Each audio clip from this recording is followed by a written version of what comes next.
Longer battery life is important for mobile phones and other portable devices.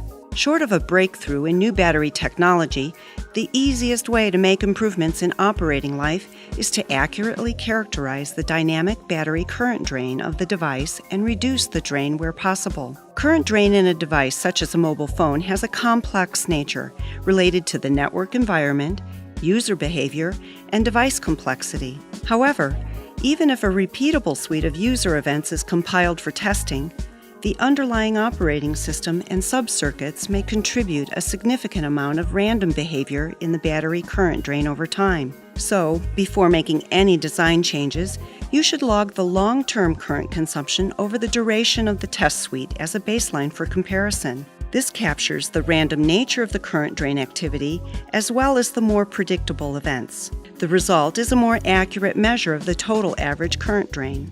In the following example, we will use measurements of mobile phone standby current to illustrate this point. The difference in average battery current drain before and after a design change is the net impact of that change. The objective is to try to correlate the effect of a design change on the current drain activities related to that change. One approach is to manually scroll through the data log and examine the amplitude and duration of specific current bursts related to the design change. Not only is this process time-consuming, but may result in incorrect conclusions unless many events are accurately recorded and averaged. And each time you make a design change, this tedious process must be repeated. Fortunately, there is a better way to look at the data using probability distribution functions, or PDFs, to display current drain values logged over a given time period. A PDF shows current drain values on the horizontal axis versus probability of occurrence on the vertical axis. Histograms are a well-known version of a PDF. But histograms are not very useful for analyzing battery current in mobile devices because of the extremely wide range of current values demanded by these devices. A cumulative distribution function is the summation of the probability of a PDF. The total area under the curve equals 100%. When plotted on a log-log scale, it also provides some compression of the wide range of current drain values. A more visually intuitive form of this data is the complementary cumulative distribution function, or CCDF. This function shows the cumulative probability of the current drain for any specific value over the whole range of current used by the device. It is commonly used in the mobile phone industry for analyzing battery current drain characteristics. This graphic shows the long-term current drain values logged on a mobile phone during standby operation. Design changes that affect the current drain level of standby operations will appear as shifts in the horizontal direction of the curve.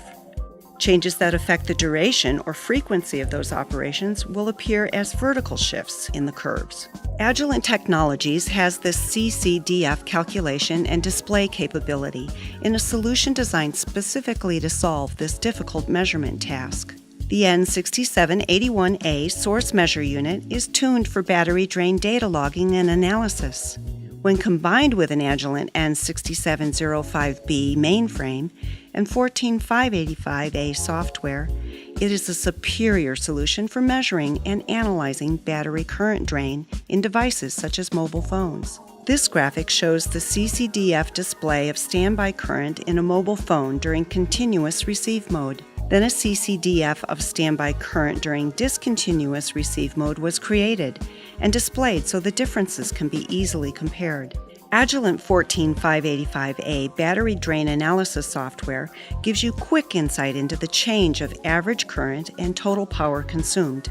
You can also see how much of the reduction in power consumption is caused by the changes in probability at various current levels. Here, at 128 milliamps on the horizontal axis, a vertical change from 3% probability to 0.16% probability resulted in an 18% power savings in standby current. And here you can see that a horizontal change from 14.2 milliamps to 3.3 milliamps resulted in a 55% power savings in standby current. There is also a 27% power savings from reduced baseband activity. Note that these data and curves include standby current and all random activities that occur during the data logging period. The total overall power savings was 85%. CCDFs provide you with quick visualization of the impact of design changes on battery current consumption. Characterizing and optimizing battery runtime for your device has never been easier. For more information, visit the Agilent website at www.agilent.com/find/N6781 or contact any one of Agilent's authorized distributors.